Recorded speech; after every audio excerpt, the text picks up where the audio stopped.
आइए आज सुनते हैं राधा अष्टमी व्रत की कथा। तो बोलिए प्रेम से राधा कृष्ण की जय, वृंदावन बिहारी लाल की जय, राधा माता की जय।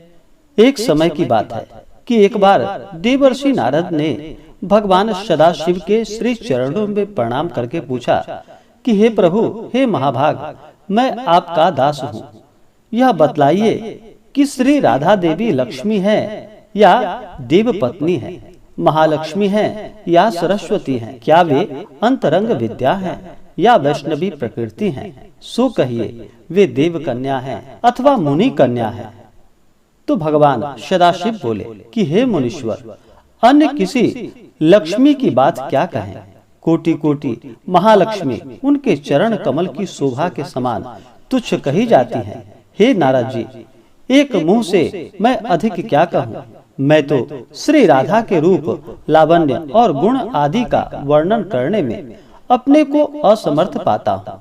उनके रूप आदि की महिमा कहने में भी लज्जित हो रहा हूँ। तीनों लोकों में कोई भी ऐसा सामर्थ्य नहीं है जो उनके रूप आदि का वर्णन करके पार पा सके।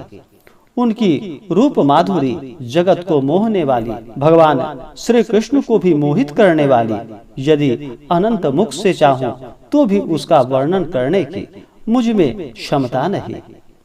तो नारद जी बोले कि हे प्रभु, श्री राधा जी के जन्म का महात्म्य सब प्रकार से श्रेष्ठ है। हे भक्त वत्सल, उसको मैं सुनना चाहता हूँ। हे महाभाग, सब व्रतों में श्रेष्ठ व्रत श्री राधा रानी के विषय में मुझको सुनाइए।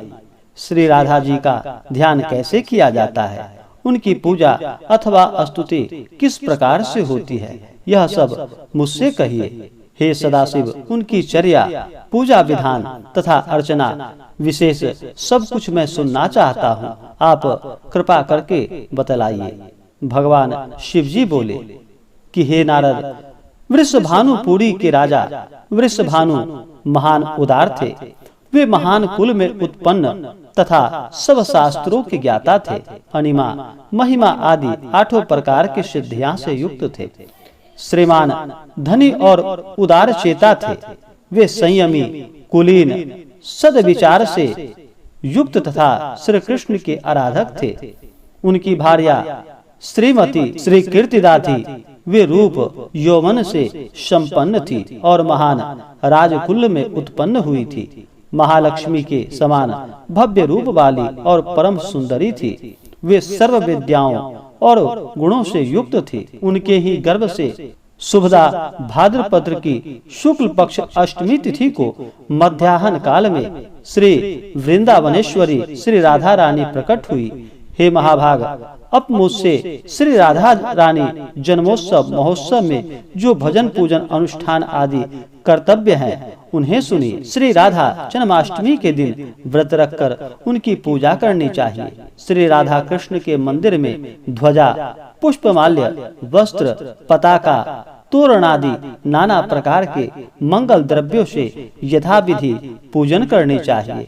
स्तुति पूर्वक सुवासित गंध, पुष्प, धूप आदि से सुगंधित करके उस मंदिर के बीचे बीच में 5 रंग के चूर्ण के मंडप बनाकर उनके भीतर खोड़स दल के आकार का कमल यंत्र बनाना चाहिए। उस कमल के मध्य में दिव्यासन पर श्री राधा कृष्ण की युगल मूर्ति पश्चिमाभिमुख स्थापित करके ध्यान, पाद्य, अर्घ्य आदि से कर्म पूर्वक भली भांति उपासना करके भक्तों के साथ अपनी शक्ति के अनुसार पूजा की सामग्री लेकर भक्ति पूर्वक सदा संयचित होकर उनकी पूरी विधि विधान से पूजा करनी चाहिए। इस प्रकार से जो भी राधा कृष्ण का पूजन करते हैं, इस व्रत को करते हैं, उनका जीवन सदा ही सुखमय बना रहता है और उन्हें सभी प्रकार से सुख और समृद्धि की प्राप्ति होती है।